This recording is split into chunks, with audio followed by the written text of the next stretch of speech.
Samyutta Nikaya, SN. Translated by Bhikkhu Bodhi. Suttacentral.net and suttas.com. 025, SN.10.1-SN.10.12. Part I, the book with verses, Sagathavagga. Chapter 10 Yakkha Samyutta, with yakkhas. SN.10.1 Indaka Sutta, Indaka. Thus have I heard. On one occasion the Blessed One was dwelling at Rajagaha on Mount Inda's peak, the haunt of the yakkha Indaka. Then the yakkha Indaka approached the Blessed One and addressed him in verse. As the Buddhas say that form is not the soul, how then does one obtain this body? From where do one's bones and liver come? How is one begotten in the womb? The Blessed One. First there is the Kalala, from the Kalala comes the Abutta. From the Abutta the Pasi is produced, from the Pasi the Gana arises. From the Gana emerge the limbs, the head hair, body hair, and nails. And whatever food the mother eats, the meals and drink that she consumes. By this the being there is maintained, the person inside the mother's womb. A local spirit asks the Buddha how a body is produced if there is no soul. SN.10.2 Sakkanama Sutta, Sakkanmaka. On one occasion the Blessed One was dwelling at Rajagaha on Mount Vulture Peak. Then the yakkha Sakkanamaka approached the Blessed One and addressed him in verse. Having abandoned all the knots as one fully released. It isn't good for you, an ascetic, to be instructing others. The Blessed One. If, O Sakka, for some reason intimacy with anyone should arise, the wise man ought not to stir his mind with compassion towards such a person. But if with a mind clear and pure he gives instructions to others, he does not become fettered by his compassion and sympathy. A spirit tells the Buddha that if he is truly free he should not be instructing others. SN.10.3 Susloma Sutta, Susloma. On one occasion the Blessed One was dwelling at Gaya at the Tatkita bed, the haunt of the yakkha Susloma. Now on that occasion the yakkha Kara and the yakkha Susloma were passing by not far from the Blessed One. Then the yakkha Kara said to the yakkha Susloma, that is an ascetic. That is not an ascetic, that is a sham ascetic. I'll soon find out whether he is an ascetic or a sham ascetic. Then the yakkha Susloma approached the Blessed One and bent over the Blessed One. The Blessed One drew back. Then the yakkha Susloma said to the Blessed One, are you afraid of me, ascetic? I'm not afraid of you, friend. It is just that your touch is evil. I'll ask you a question, ascetic.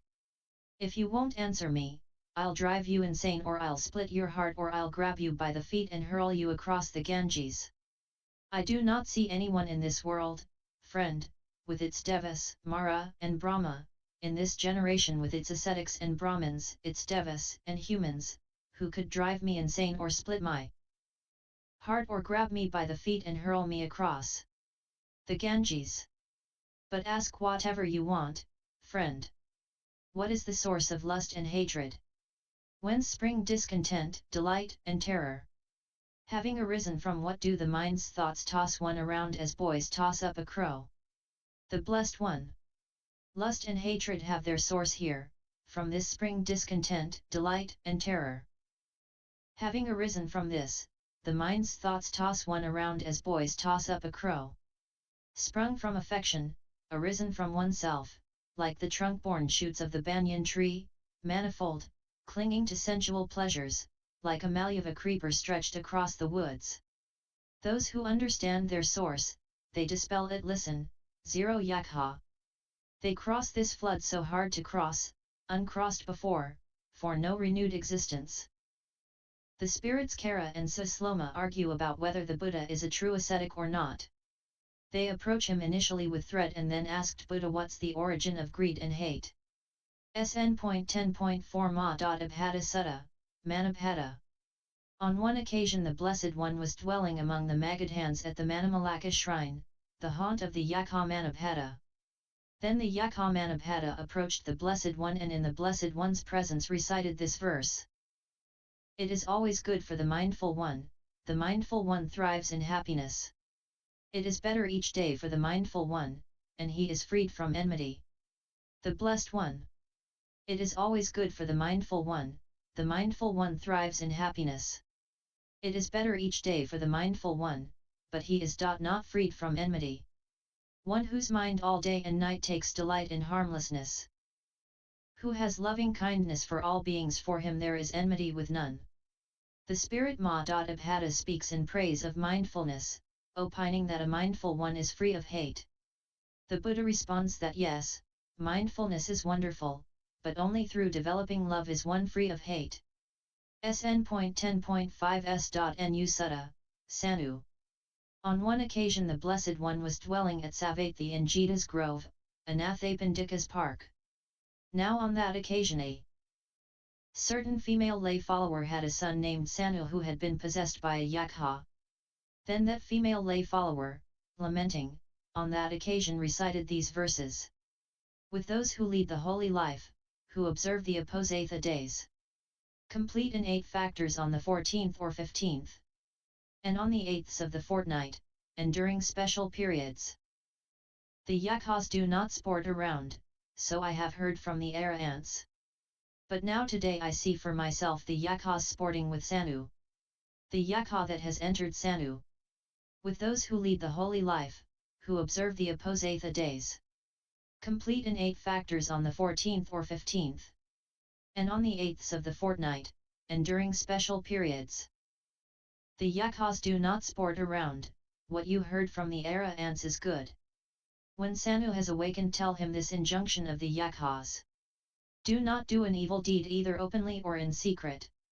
If you should do an evil deed, or if you are doing one now, you won't be free from suffering though you fly up and flee. Sanu. They weep, mother, for the dead or for one living who isn't seen. When you see, mother, that I'm alive, why, a mother, do you weep for me? Sanu's mother.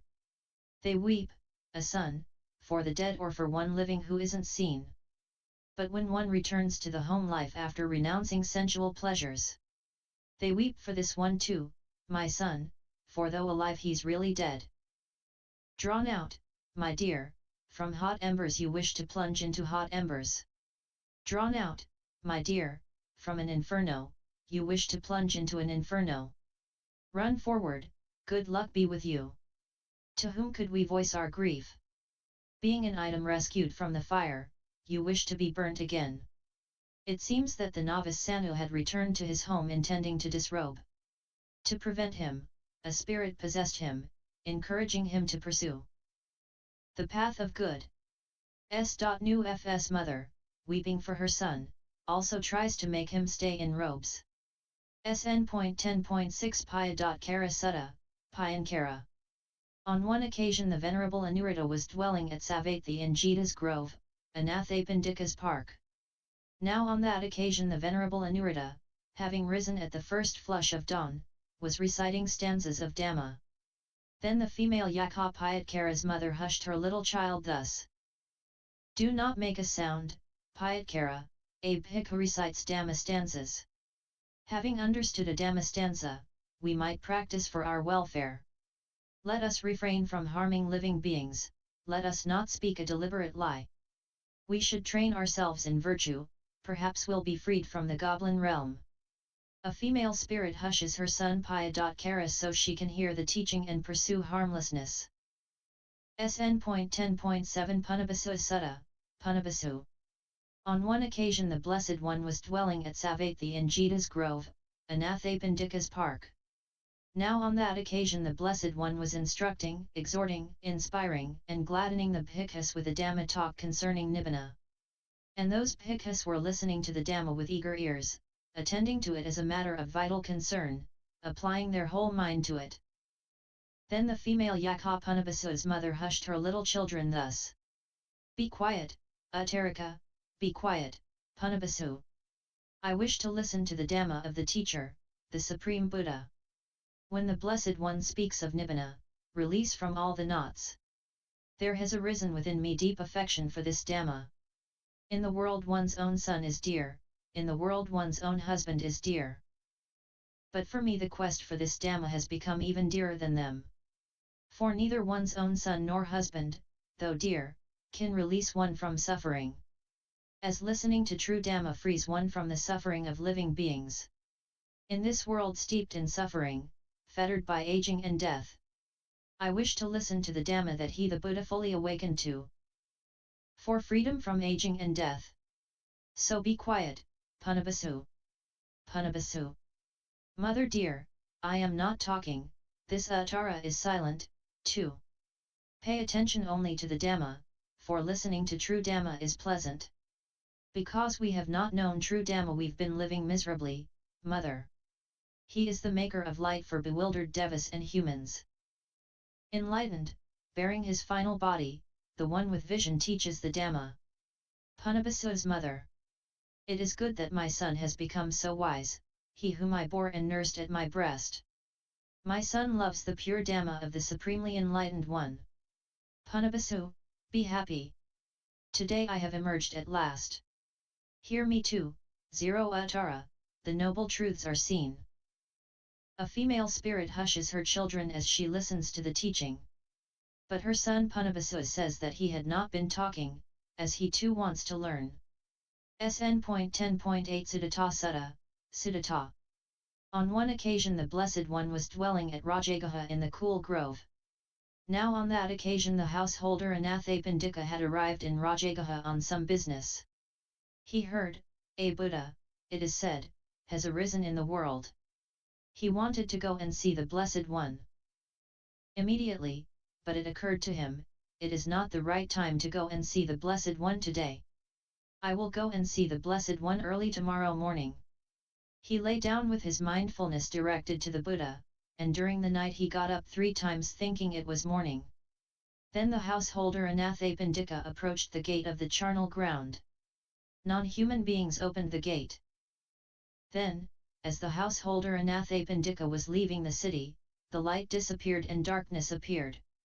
Fear, trepidation, and terror arose in him and he wanted to turn back.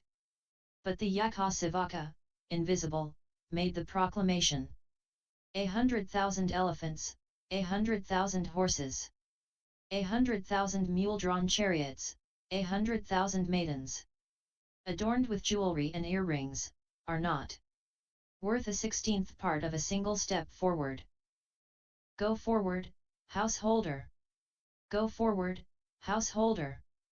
Going forward is better for you, not turning back again. Then the darkness disappeared and light appeared to the householder Anathapindika, and the fear, trepidation, and terror that had arisen in him subsided. A second time. Verse 838 is included in this repetition. A third time the light disappeared and darkness appeared before the householder Anathapindika. Fear, trepidation, and terror arose in him and he wanted to turn back. But a third time the yakkha, invisible, made the proclamation. 100,000 elephants. Of a single step forward. Go forward, householder. Go forward, householder. Going forward is better for you, not turning back again.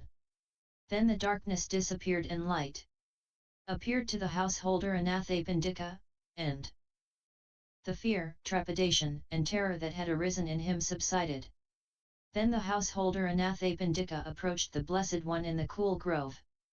Now on that occasion the Blessed One, having risen at the first flush of dawn, was walking back and forth in the open. The Blessed One saw the householder Anathapindika coming in the distance. He descended from the walkway, sat down in the seat that was prepared, and said to the householder Anathapindika, "Come, Siddhata." Then the householder Anathapindika, thinking, the Blessed One has addressed me by my name, thrilled and elated prostrated himself right on the spot with his head at the Blessed One's feet and said to him, "I hope, Venerable Sir, that the Blessed One slept well." The Blessed One. Always indeed he sleeps well, the Brahmin who is fully quenched. Who does not cling to sensual pleasures, cool at heart, without acquisitions. Having cut off all attachments, having removed care from the heart. The peaceful one sleeps well, having attained peace of mind. When Anathapindika heard that a Buddha had arisen in the world, he rose first thing in the morning to go and visit him. But a mysterious darkness caused him to hesitate, so a spirit repeatedly encouraged him to step forward. Finally he reached the Buddha, and asked if he had slept well. SN.10.1-SN.10.12 Sutta, Sukha, 1. On one occasion the Blessed One was dwelling at Rajagaha in the bamboo grove, the squirrel sanctuary. Now on that occasion the Bhikkhuni Sukha, surrounded by a large assembly, was teaching the Dhamma. Then a yakkha who had full confidence in the Bhikkhuni Sukha, going from street to street and from square to square in Rajagaha, on that occasion recited these verses. What has happened to these people in Rajagaha? They sleep as if they've been drinking mead. Why don't they attend on Sukha as she teaches the deathless state? But the wise, as it were, drink it up. That Dhamma irresistible, ambrosial, nutritious. As travelers do a cloud.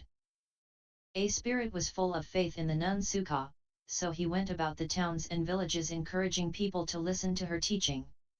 SN.10.1-SN.10.12 Sukha Sutta, Sukha, 2. On one occasion the Blessed One was dwelling at Rajagaha in the bamboo grove, the squirrel sanctuary. Now on that occasion a certain lay follower gave food to the Bhikkhuni Sukha. Then a yakkha who had full confidence in the Bhikkhuni Sukha, going from street to street and from square to square in Rajagaha, on that occasion recited this verse. He has engendered much merit. Wise indeed is this lay follower, who just gave food to Sukha. One released from all the knots. A spirit was full of faith in the nun Sukha, so he went about the towns and villages singing the benefits of giving her offerings. SN.10.11 Sira Sutta, Sira. On one occasion the Blessed One was dwelling at Rajagaha in the bamboo grove, the squirrel sanctuary. Now on that occasion a certain lay follower gave a robe to the Bhikkhuni Aura. Then a yakkha who had full confidence in the Bhikkhuni Sira, going from street to street and from square to square in Rajagaha, on that occasion recited this verse. He has engendered much merit. Wise indeed is this lay follower, who just gave a robe to Sira, one released from all the bonds. A spirit was full of faith in the nun Sira, so he went about the towns and villages singing the benefits of giving her offerings. SN.10.12a.Avaka Sutta, Alavaka. Thus have I heard. On one occasion the Blessed One was dwelling at Alavi, the haunt of the yakkha Alavaka. Then the yakkha Avaka approached the Blessed One and said to him, "Get out, ascetic." "All right, friend," the Blessed One said, and he went out. "Come in, ascetic." "All right, friend," the Blessed One said, and he went in. A second time. A third time the yakkha Avaka said to the Blessed One, "Get out, ascetic." "All right, friend," the Blessed One said, and he went out. "Come in, ascetic." "All right, friend," the Blessed One said, and he went in. A fourth time the yakkha Alavaka said to the Blessed One, "Get out, ascetic." "I won't go out, friend. Do whatever you have to do. I'll ask you a question, ascetic. If you won't answer me, I'll drive you insane, or I'll split your heart, or I'll grab you by the feet and hurl you across the Ganges. I do not see anyone in this world, friend, with its devas, Mara, and Brahma, in this generation with its ascetics and Brahmins, its devas and humans, who could drive me insane or split my heart or grab me by the feet and hurl me across the Ganges. But ask whatever you want, friend." Alavaka. What here is a man's best treasure? What practiced well brings happiness? What is really the sweetest of tastes? How lives the one who they say lives best? The Blessed One.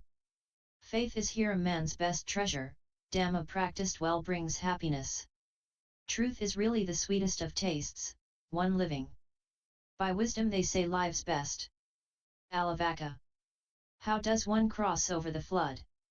How does one cross the rugged sea? How does one overcome suffering? How is one purified? The Blessed One. By faith one crosses over the flood, by diligence, the rugged sea. By energy one overcomes suffering, by wisdom one is purified. Alavaka. How does one gain wisdom? How does one find wealth? How does one achieve acclaim? How bind friends to oneself? When passing from this world to the next, how does one not sorrow? The Blessed One. Placing faith in the Dhamma of the Arahants for the attainment of Nibbana. From desire to learn one gains wisdom if one is diligent and astute. Doing what is proper, dutiful, one with initiative finds wealth. By truthfulness one wins acclaim, giving, one binds friends. That is how one does not sorrow when passing from this world to the next. The faithful seeker of the household life in whom dwell these four qualities. Truth, Dhamma, steadfastness, generosity does not sorrow when he passes on. Come now, ask others as well, the many ascetics and Brahmins. Whether there is found here anything better than truth, self-control, generosity, and patience. Alavaka. Why now should I ask this question of the many ascetics and Brahmins? Today I have understood the good pertaining to the future life. Indeed, for my sake the Buddha came to reside at Alavi. Today I have understood where a gift bears great fruit. I myself will travel about from village to village, town to town, paying homage to the enlightened one and to the excellence of the Dhamma. The famous story of the spirit Avaka, who tries to bully the Buddha, but is soon persuaded through a surprisingly insightful series of questions and answers. References: 1. www.accesstoinsight.org 2. https://suttacentral.net/ 3. The Connected Discourses of the Buddha, Bhikkhu Bodhi. http://www.suttas.com/chapter-10